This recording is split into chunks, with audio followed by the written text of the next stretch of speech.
A gente continua no assunto. A reforma tributária final segue em discussão no Congresso Nacional com expectativa de votação neste ano ainda. Um dos pontos centrais da proposta é a criação de um imposto único sobre o consumo.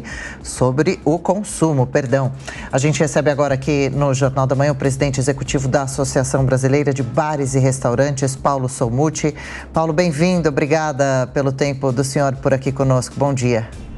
Bom dia, Adriana. Prazer enorme falar com vocês, especialmente para discutir um tema tão importante. Prazer nosso, obrigada. Como o setor tem visto as possíveis mudanças que a reforma tributária pode proporcionar? Como está a expectativa? Bom, primeiramente, a gente vê como positivo que o diálogo em torno da reforma avance. Nós entendemos que o sistema tributário brasileiro é muito complexo, precisa ser simplificado, precisamos avançar eliminando a guerra fiscal, mas a questão que se põe, eu acho que o parlamentar, o prefeito falava agora há pouco, ele destaca um ponto que nós também achamos fundamental: como discutir uma reforma deste porte que mexe com estados, municípios e União e com todos os brasileiros e todos os tipos de negócio, em cima de diretrizes. A ausência do relatório e a manifestada pressa em votar nos assusta, porque a gente tem hoje, do que é conhecido, um cenário muito ruim para o setor de serviços. A alíquota única, ela representará um aumento de carga brutal para o setor de serviços, inclusive para os bares e restaurantes. Sua pergunta, Diogo Schelp. Paulo, bom dia. Essa preocupação, né, obviamente, existe também em outros setores.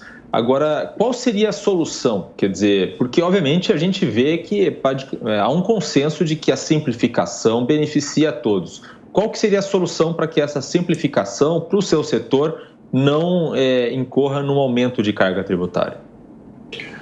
Olha, Diogo, a gente tem que primeiro conhecer o texto. Eu reforço muito isso porque é muito importante, porque eventualmente a solução já existe. O que nós imaginamos como solução?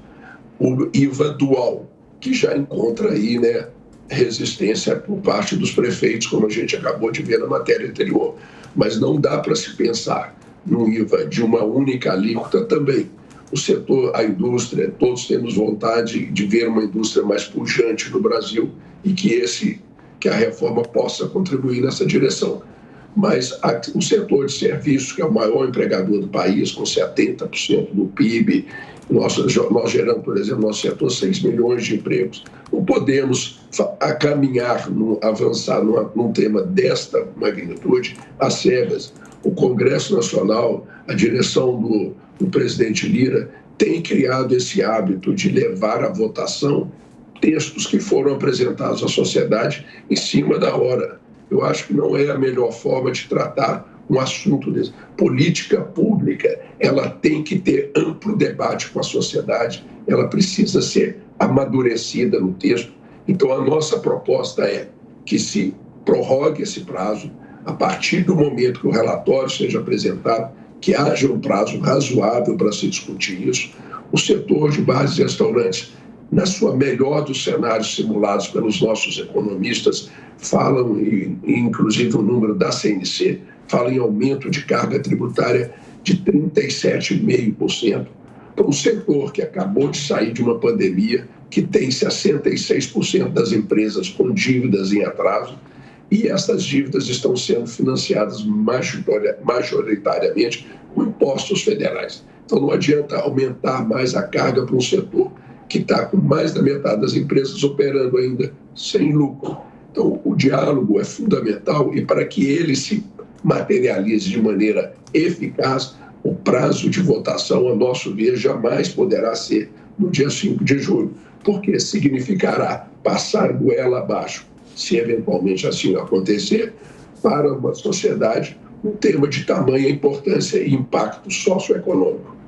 Presidente, para ficar claro, por que da forma como está, ou seja, mesmo a gente não tendo acesso a todas as informações ainda, por que desta maneira, como ao que tudo indica pode acontecer, por que haverá esse aumento de carga tributária especificamente para essa área dos restaurantes? São os impostos que incidem, os impostos vão ser cumulativos, o que pode acontecer efetivamente? Olha, primeiro, de novo, é muito difícil opinar sobre algo que não existe. É muito importante destacar que não existe sobre a mesa uma proposta. Há na mesa apenas diretrizes. Então, eu vou te responder considerando as premissas que eu conheço, que é uma alíquota única de 25% aplicada em todos os setores do país inteiro. Esta alíquota única, ela acaba por aumentar a carga tributária do nosso setor, que é muito maior. Nós estamos falando de um setor de essencialidade, um setor essencial para a economia brasileira. E por que ele é essencial? Hoje, 1/3 de tudo que o brasileiro gasta com alimentação é fora de casa. Alguns brasileiros só comem fora de casa. Então, nós estamos falando de um produto essencial para a vida. Há também um entendimento do próprio Estado.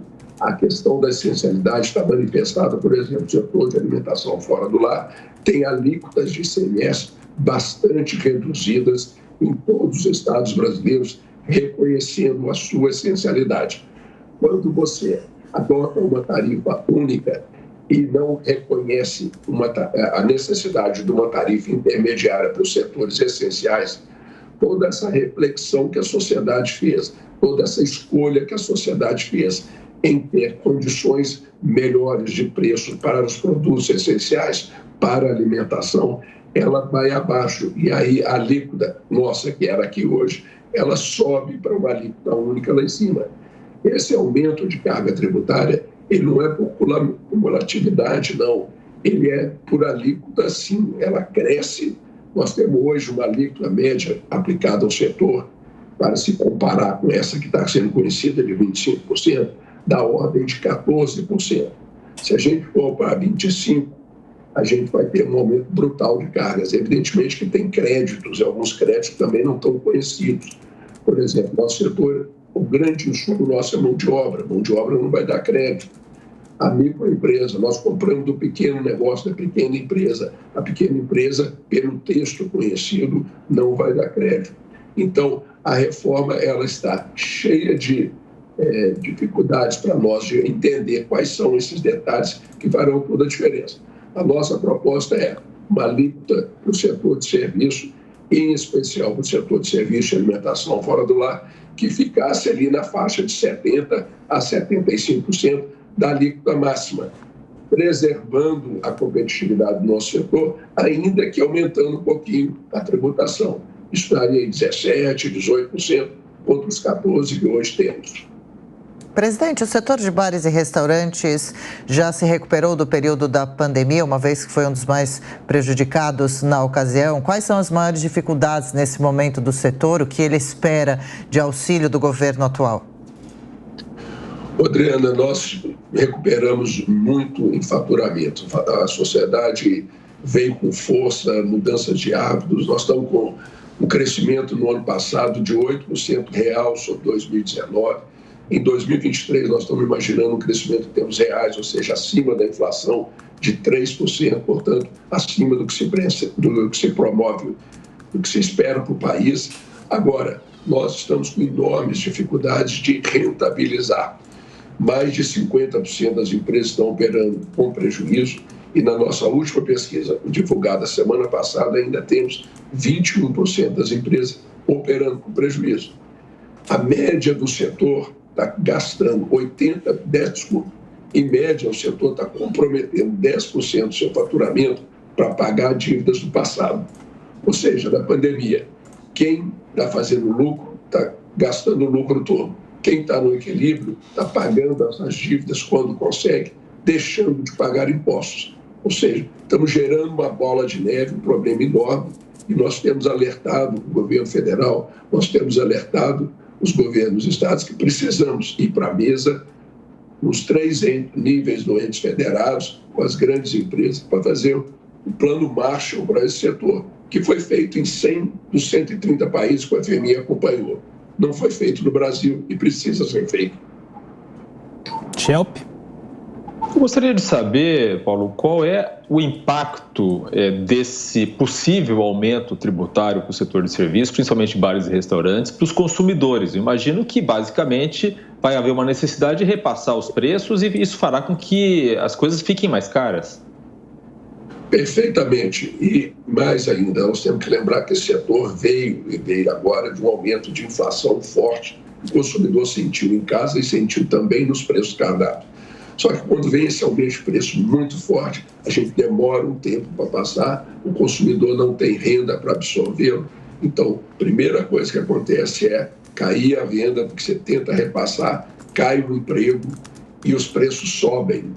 E isso é muito ruim, porque é uma equação que já está acontecendo num setor sem margem para absorver qualquer choque de preço.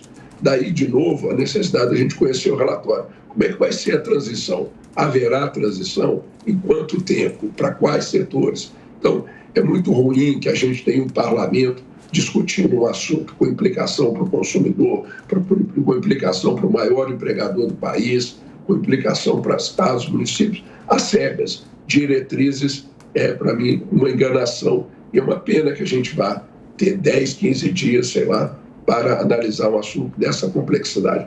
No nosso caso, sim, dificuldade de passar para preço, aumento de preço com o bolso apertado do consumidor, queda de venda, queda de emprego e dificuldades adicionais às que a gente já está enfrentando pela pandemia.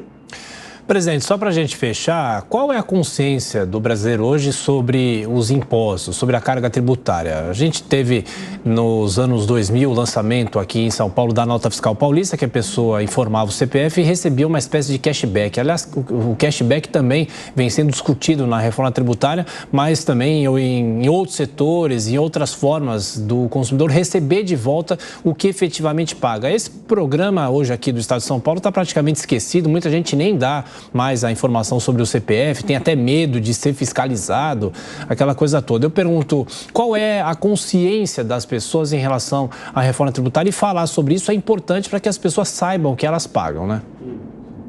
Perfeito. Esse é um dos ganhos da nossa proposta de reforma tributária atual. Essa que vai implantar o IVA, porque ela vai dar mais transparência para a sociedade de quanto que está se pagando de impostos. Hoje, você compra uma garrafinha de água como essa aqui, o consumidor que está lá na rua, o pobre, ele acha que não está pagando imposto. Na verdade, ele está pagando 20%, 30%, até 60% de imposto. Então, o imposto hoje ele é escondido dentro dos produtos sem transparência para o consumidor. E daí essa alienação para um assunto tão importante. Nós, como consumidores, como cidadãos, precisamos entender que o imposto é um dinheiro nosso e nós devemos saber quanto estamos pagando e para onde está indo esse imposto. Então, esse é um ponto que eu considero muito positivo da reforma, porque ela vai dar visibilidade a esse imposto. Essa carga tributária no Brasil é enorme, quase 40%, ou seja, nós trabalhamos 5 meses do ano só para pagar impostos e muitos dos brasileiros acham que não pagam impostos, porque eles estão escondidos na conta de luz, nos produtos que consumimos, os famosos impostos indiretos, o IPI na indústria, o ICMS no comércio e serviço. Então, esta é, ao meu ver, a grande razão de alienação. Não vai ser dando CPF, perguntando no bar, restaurante, que a sociedade vai ganhar essa consciência. É necessário transparência para que essa cobrança aconteça e essa consciência cresça. Presidente executivo da Brasel, Associação Brasileira de Bares e Restaurantes, Paulo Solmucci, obrigada pela participação, pela conversa, presidente. Ótimo sábado. Obrigado, Adriana, Tiago e Diogo. Prazer enorme debater com vocês. Obrigado.